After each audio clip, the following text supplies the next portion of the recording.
period, Lent and Ramadan at the same time this year, a rare occurrence that has sparked conversations about faith, reflection, and unity across religious communities. Our correspondent, Jesu Tofumi Oni, has more on this.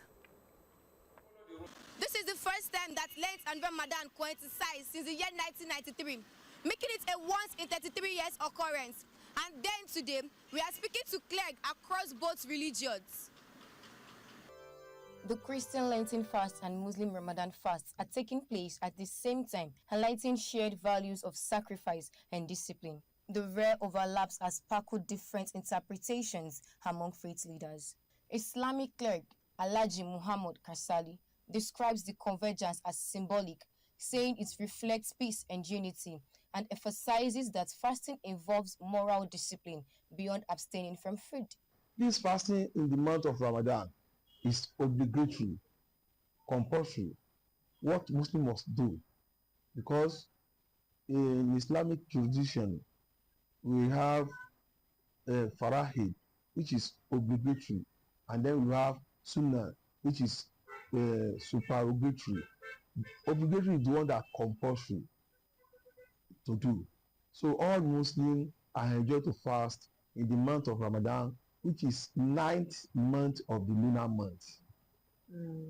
Fasting in the month of Ramadan is totally abstain from foods, drinks, and some other things that can break fast. Breaking fast is not only by food or drink. There are some other things that can break fast, like telling lies, backbiting, some habits that you had that will spoil your fast. A Catholic priest, Reverend Father Charles Onyekachuku, however, says the timing is coincidental, noting that Lent and Ramadan usually occur separately through the spiritual focus of Lent on prayer and repentance remain unchanged. The Lenten time is a particular time set apart, 40 days set apart by the Catholic Church as a moment of intensively looking into the heart of Christ and see what he has done for us, and then look into ourselves and see what are obstacles that will make us not to be in union with him. And that's what those things we fast on. So when we talk about fasting means not just absence from food and drink. It's absence of excessive things we do. Even some good things we do, we can also fast on them. For example, if you are drinking 10 bottles of beer in a day, you may not get drunk, but if you, for the Lent, let me drink one and take four and distribute to other people, is also something beautiful. So fasting is basically for us a moment of dropping things that are obstacles on my relationship with God and relationship with my fellow brothers and sisters. Also speaking on the significance of Ramadan and the Lenten season, Abdulrahman Oladejo and Daniel said the coincidence showcased unity and love to prove that Christianity and Islamic are united. To me, I don't see it as coincidence actually, but because it's what, even before Ramadan, like it's what I always practice to do, So I don't see it as anything. Yeah, well, taking out religion, I think we should still be united, but then since it's happening at the same time, I think there is more room for acceptance and, accepting ourselves. So, yes, more room for unity. I feel generally, as people would have it out there, they feel Ramadan fasting and also Lent fasting helps to foster a very good relationship with their creator. And personally, my own take on this, because I'm not a religious fanatic, my take personally on fasting is basically to abstain from certain things and consecrate, that is, spend quality time with God the Father. Despite differing views, both leaders agree that the season calls for reflections. As Lent and Ramadan oppose together, religious leader says fasting is about discipline, compassion, and peaceful coexistence. It sends a strong message of unity, reminding Nigerians that shared values can strengthen tolerance and community beyond religious lines. Jesu Tofumi Oni, reporting from African News 24 TV. In other news, Petroleum marketers and the Dangote refinery have been trading words over a recent increase in the former depot price of petrol. The adjustment follows rising global crude oil prices linked to tensions between the United States and Iran. The refinery raised the price by about 75 naira per litre, explaining that the move was necessary due to the surge in international crude oil prices.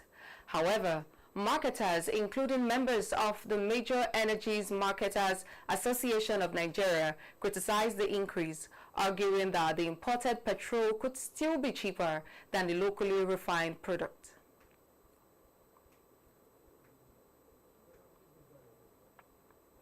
Now in corruption, the chairman of the Economic and Financial Crimes Commission, Ola Olukoyede, has revealed that about 100 senior lawyers are currently being prosecuted for corruption-related offenses in Nigeria.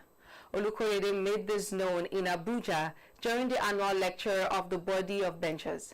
He said the anti-graft agencies had received several petitions against lawyers, with some cases involving diversion of clients' funds and helping others to launder money. Meanwhile, the Legal Practitioners Disciplinary Committee also announced that 17 lawyers were sanctioned in 2025 for professional misconduct. According to the committee, 3 lawyers were removed from the role of legal practitioners, while others received suspension ranging from 2 to 5 years.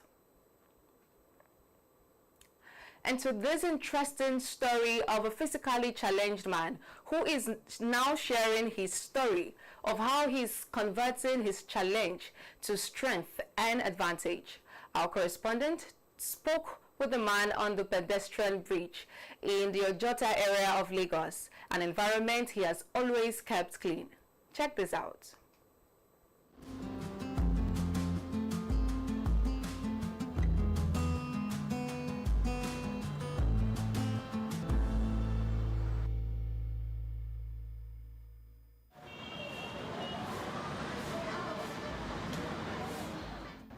My name is Latif Hassan. I came from Ogun State, Abeokuta. So I started sleeping in 2025, let's say 2025. I started sleeping so that I can see what I can eat. Because my family, they are Lagos here. My mom is there for Lagos, but they don't want to see me because I'm like this. Mom is there for Lagos, there for this Lagos. But because as I have one leg, you don't want to see me. That's why I run away for her. I don't want to. That's why I used to sleep big for anywhere so that I can see what I can eat. I go to primary school in Abeokuta. Primary school, BMA, Bachelor Moshood Abiola, Northern Primary School and Secondary School at Abeokuta. So when I finish primary school, I go learn work, learn cobbler, how to build farms, how to build shoe like this, man shoe. So I finish the work, no one to help. That's why I come Lagos to come and find small things so that I can start my work. I come Lagos, I do conductor, do like back to my 12. So do like back to my 12. After that, I still say the money will not pay for. After when I work, do everything. And the end of the day, then they give me 3,500, 4,000. The money will not take me to anything. So that's why I say, and the 1 hour they do too much. If I finish, I want my body be paying me good. But this one, if I just sit down for one place, begin the sick, so I can see what I can eat. I started sipping this breed last 2 years, 2024, till now. So that is what I do to survive. If I be sick, that's how people used to give me money. So that's why people used to help me. If I don't sleep, I will not shop. So I know if you just sit down, say make people they give me money. No fit. That's why I used to find something to do so that I can carry them they feed so that I can see something what I go eat.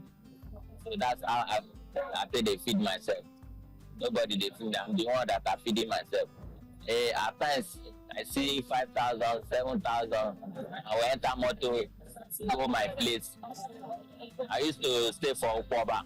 That's I again Ukwaba. I used to turn 4 times or 5 times a week. Tuesday, Thursday, Saturday, Sunday. I used to turn 4 days inside week. I used to pay rent. The rent I used to pay 7,000 in a month. So if I work every day, I used to keep money so that I can pay money for the rent. Because I cannot sleep for outside. I cannot sleep for bus stop. So anytime I finish, I used to go my house, go and sleep. And that's why.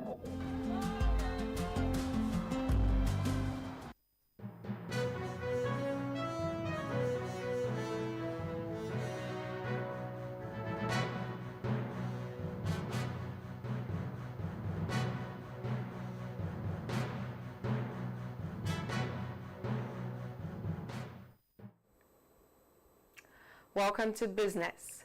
President Bola Tinubu has announced that the federal government has reached a settlement agreement with ENI and Nigerian Ajib Exploration Limited over the long-running dispute on oil prospecting license. The agreement was announced during a meeting at the Presidential Villa in Abuja. Those present included ENI's Chief Operating Officer, Gildo Brusco, and other senior officials from the company and the Nigerian government. The settlement ends a dispute that lasted for more than 15 years and clears the way for the development of the Zabazaba Etan Deepwater Oil Project. The project is expected to add about 150 barrels of oil per day to Nigeria's production capacity and boost the country's long-term energy outlook. Still in business, some senior policymakers, regulators, and industry leaders have convened at the Insurance Sector Transformation Consultative Forum 2026 to discuss reforms aimed at strengthening Nigeria's insurance industry. The forum focused on strategies to boost insurance adoption, rebuild consumer trust, and drive growth across the sector. Our next report tells more. Makers, regulators, and industry leaders today convened at the Insurance Sector Transformation Consultative Forum 2026, a landmark industry gathering aimed at accelerating reforms, rebuilding consumer trust, and unlocking the full potential of Nigeria's insurance industry. The high-level forum held on Thursday brought together key stakeholders from government, regulatory institutions, financial services, and the broader insurance ecosystem to deliberate on practical strategies to transform the sector under the theme, driving collective advocacy for the transformation of Nigeria's insurance industry. The consultative section convened by Enterprise NGO in collaboration with the Nigeria Insurance and the Lagos Chamber of Commerce and Industry featured contributions from prominent policymakers and industry leaders who charted the pathway for growth and reform in the insurance sector. The chairman of the Senate Committee on Banking, Insurance and Other Financial Institutions, Senator Tokumbo Habiru, chairman of the Enterprise NGO High-Budget and Commissioner for Insurance, Chief Executive Officer of the National Insurance Commission, Olusegun Omoseyin, emphasized the urgent need for coordinated reforms, stronger industry collaboration, and innovative approaches to expand insurance adoption and improve public confidence in the sector. The transformation is no longer optional, so it has to commence now. And given the level of work that has been done at the regulatory end, it then becomes obvious that we needed that platform of collaboration across every stakeholder in the financial services and professional ecosystem to ensure that, look, the much desired transformation is giving meaning. And this has, several aspects to it. But the more important thing is the level of collaboration that is required to ensure that this transformation is real. It should no longer be by word of mouth, but concrete actions that will make it happen. The essence of this gathering, to me, is to begin to now go beyond just putting in the law in place, but to now begin to implement all of the pieces of legislation that you have in the law. And that's the only way you can move the insurance industry forward. The whole idea is to achieve a level of relevance of insurance in the economy that is much higher than what it is today. And right now we're under 1%, let us say, penetration in terms of insurance, to GDP ratio, insurance premiums to GDP ratio. When you compare us to other countries in Africa, some are at almost 3%, so up to 11%. The president and chairman of Council of the Chartered Insurance Institute of Nigeria, Yetunde Lori, Director General of the Nigeria Insurers Association, Bola Odukale, and other regulators underscored the importance of collective action across regulators, policymakers, insurers, brokers, and other stakeholders to address structural barriers limiting insurance penetration and to strengthen the sector's contribution to Nigeria's economic development. This is a kind of collaboration where we are all supposed to do it together. Because as strong as the banking sector, the capital sector can be, that codes that are provided means we insurance can bring you all down. And if nobody wants to go down, we rather want to move forward and also upward. When you are talking of transformation, you actually need people that you collaborate with. You really can't do anything just all by yourself. And for us as an industry, collaboration is key, and this is very important to us. And we think it's going to have a lot of impact, on the ability to deepen insurance penetration in Nigeria, and also for our industry to continue to give value to the insuring public there. The forum comes at a critical moment for Nigeria's insurance industry. Participants at the forum examined the key factors responsible for low adoption of insurance products in Nigeria, including limited consumer awareness, trust deficits driven by claim disputes, and inefficiencies in customer experience. Senior policymakers, regulators, and industry leaders today convened at the Insurance Sector Transformation Consultative Forum 2026. On the foreign scene, several evangelical Christian leaders have gathered at the Oval Office to pray with the President of the United States of America, Donald Trump, amid the ongoing tensions between the country and Iran. The prayer session was organized by Paula White-Cain, who heads the White House Office on Faith. About 20 religious leaders attended the meeting. Pastor Tom Mullins led the prayer, asking God to protect Trump, guard the country, and support U.S. troops involved in military operations.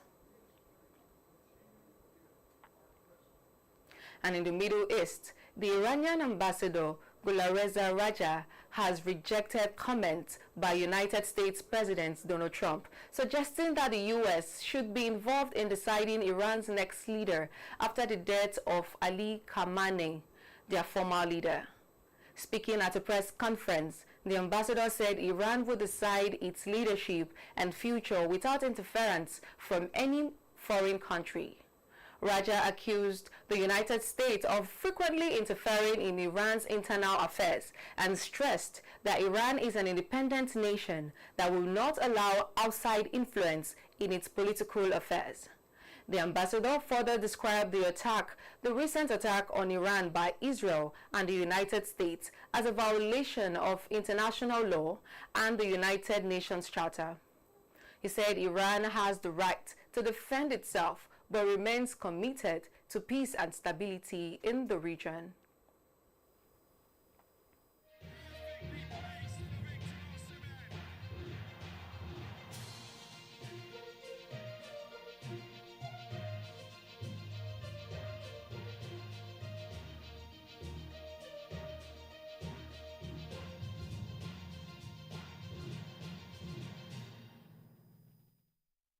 Welcome to Sport. Basketball star LeBron James has set a new record for the most field goal in the National Football Association history. James surpassed the previous record of 15,837 field goals held by Kareem Jabbar during the first quarter of Thursday's game. Despite the historic milestone, James's team, the Los Angeles Lakers, lost 120 to 113 to the Denver Nuggets. The 41-year-old scored 16 points in the game and briefly left the court after injuring his left elbow in the fourth quarter. However, he returned to play the final minutes of the match. James, who already holds the NBA's all-time scoring records, has played a record 23 seasons and has recently hinted that retirement could be near. And to soccer, the Confederation of African Football is considering alternative countries to host the 2026 Women's Africa Cup of Nations following uncertainty over Morocco's ability to organize the tournament. CAF recently announced that the competition, initially scheduled for March 17 to April 3, 2026, has been postponed. The new dates are now July 25th to August 16. Moroccan authorities had earlier informed CAF that the country could not host the tournament in March due to logistical issues and clashes with other football events. Because of the uncertainty, CAF has reportedly explored other options, including South Africa, which has indicated readiness to host the tournament if Morocco eventually withdraws. CAF President Patrice Motsepe said preparations for the competition are still ongoing and expressed confidence that the tournament will be successful when it finally holds.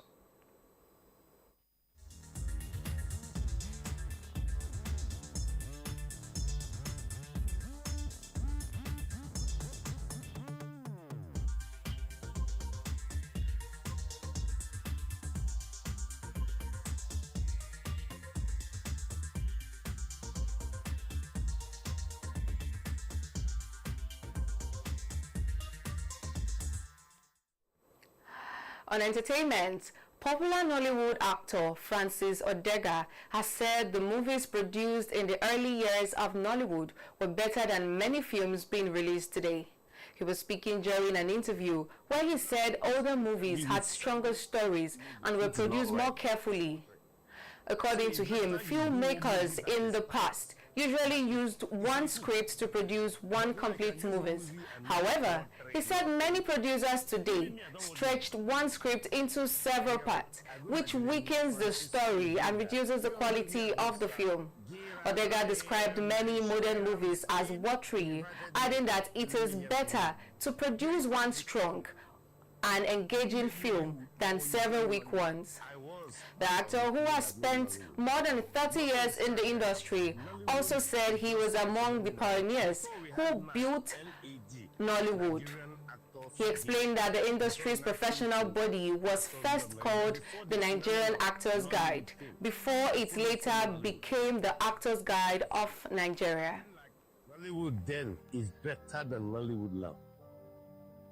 Yeah, because then we can do a movie, one script can just give you one movie. But now one script can give you 7 movies, which is not right. It's watery. So it's better you do one movie that is tight, that is a hook. But now you can use one movie and make it watery. And that'll be all for now. Do well to follow us on all our social media platforms as displayed on your screen and on our website at africanews24.ng.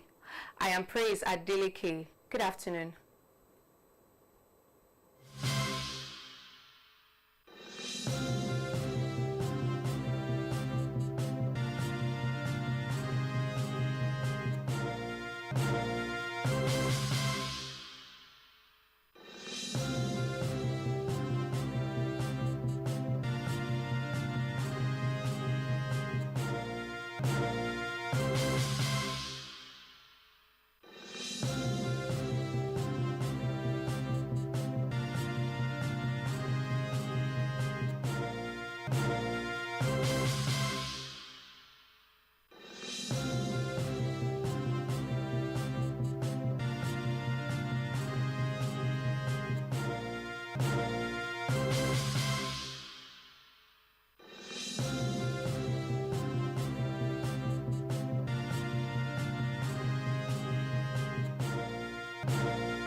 Rule.